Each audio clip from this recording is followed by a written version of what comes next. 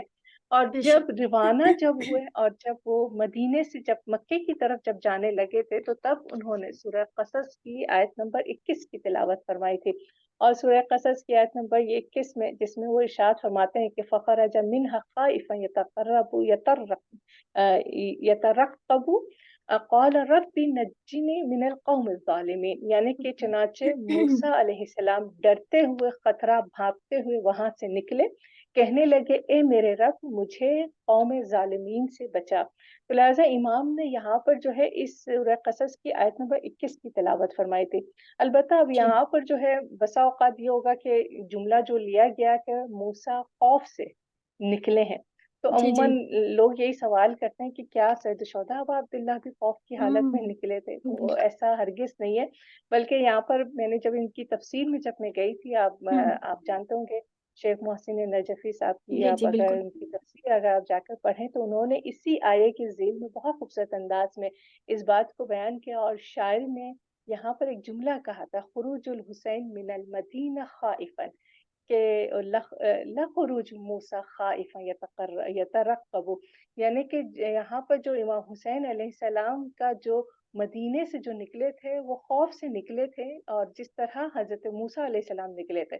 تو جب یہ جملہ ایک شاعر نے جب پڑھا تو یہاں پہ ایک ہندوستانی ایک عالم تھے، انہوں نے یہاں اچھا پر ارشاد فرمایا اور اس شعر کا جواب دیا، جی جی کہا کہ نہیں، فرج الحسین من المدینہ واصلہ، حسین ابن علی جو مدینے سے جو نکلے تھے وہ بہادرانہ اور بہت مردانہ وار اور بے جرت شک مندانہ بے شک نکلے، بے تو شک لہٰذا لا مثل موسیٰ خائفا یترقب، نہ کہ سبحان حضرت اللہ، موسیٰ علیہ السلام کی طرح جو ذرا خوف سے خوف کی نکلے۔ حالت میں نکلی تو بے شک یعنی اس کا مطلب یہ ہے کہ مطلب امام حسین علیہ السلام نے جو اس آیہ مبارکہ کی جو تلاوت کی تھی، تو در حقیقت حضرت موسیٰ علیہ السلام کی ہجرت کو جو ہے وہ خود سے منسوخ کیا تھا، نہ کہ خوف کو نہ منسوخ کہ کیا تھا۔ خوف کو منسوخ یعنی کہ صحیح جس بے طرح شک تمام انبیاء علیہ السلام کی سیرت تھی کہ انہوں ہوں نے ہجرت کی ہے، چاہے وہ حضرت ابراہیم ہو، چاہے رسول خدا ہو، یعنی ہمارے سامنے بہت سارے انبیاء علیہ السلام کی ایسی سیرت نظر آتی ہے کہ جنہوں بالکل نے ہجرت کی، تو وہ سیرت انبیاء علیہ السلام تھی کہ جو امام حسین علیہ السلام نے جو ہے یہاں پر انجام دیا تھا، نہ کہ وہ خوف کی وجہ سے، نہ کیونکہ اگر یہ خوف بے کی شک وجہ سے ہوتا تو ہمارے سامنے تو دو سب سے بڑی دلیل آتی ہے، اور پہلی جو دلیل اور بات جو ہمیں نظر آتی ہے وہ یہ کہ امام حسین علیہ السلام نے یہ سفر خاموشی سے نہیں کیا تھا، نہیں کہ بے شک ہے نا؟ یعنی کہ اگر ہم بات کریں 28 رجب کی، اور جب باقاعدہ طور پر بیعت کا مطالبہ کیا گیا، امام حسین علیہ السلام پورے اہتمام کے ساتھ لے کر گئے، تو سب کو پتہ چل گیا کہ یہاں پر کوئی بات ہوئی ہے۔ کوئی اور بات پھر نہیں جب واپس آئے، اور پھر اس کے بعد انہوں نے جو سفر جو اپنا اہتمام کے ساتھ کیا تھا، تو پورا قافلہ لے کر چلے تھے، 250 گھوڑے تھے، 250 ہوں ناقے تھے، اور بے شک 70 ناقوں میں ان کے تمام خیموں کے سامان موجود تھے، اور اسی میں جو ہے برتن اور دیگر تمام وسائل تھے، اسلحہ وغیرہ تھا، 30 ناقوں پر جو ہے وہ پانی کی سبیلیں رکھی گئی تھی، اور ماشاء اسی اللہ کے ساتھ 12 ناقے ایسے تھے کہ جس میں خاندان عصمت و طہارت کی جو ہے لباس، ان کی ضروریات، زندگی کے اشیاء موجود تھے، اور تقریباً 50 ناقوں پر خواتین موجود تھی، یعنی کہ پوری ہوں خاندان عطرت پورے جاہ و حشم کے ساتھ جو یہ قافلہ نکلا تھا۔ اور صحیح دوسری سب سے بڑی دلیل کہ وہ خوف سے نہیں نکلے امام حسین بلکہ اہتمام سے نکلے، تو دوسری سب سے بڑی دلیل یہ